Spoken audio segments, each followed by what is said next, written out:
Stille Nacht, heilige Nacht. Happy Christmas Internet and welcome to Cooking with Lars, where today we will be making a Christmas cake called STOLLEN.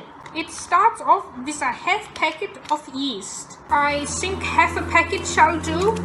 This is rather strong instant yeast. Instant yeast is always better than blooming yeast. 1 cup of milk. The bowl is magic.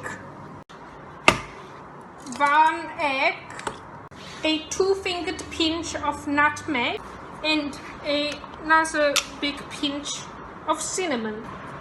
It is, after all, Christmas.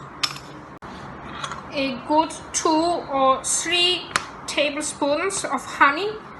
Keep in mind we will be sweetening this considerably with vanilla sugar and the raisins. Raisins are rather sweet.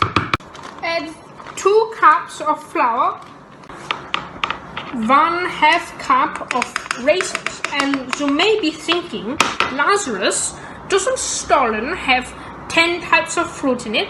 Yes, it does, traditionally. But you must understand that those 10 types of fruit all taste like raisins. So I'm only using raisin and there is really nothing wrong with them. Add about 3 tablespoons of oil.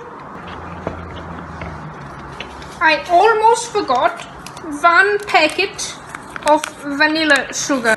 Let it rise and bubble, hopefully, for about 45 minutes.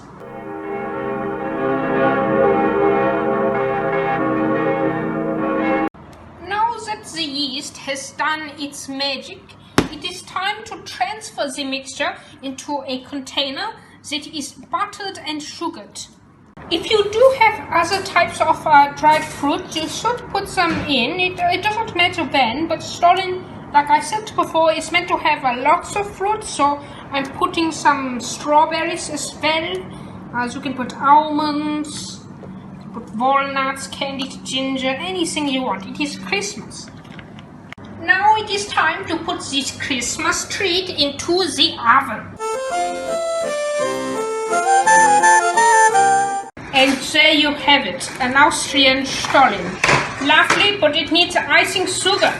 Now, the thing is that it may be Christmas, but it's end of month, so I've run out. Now it is Christmas.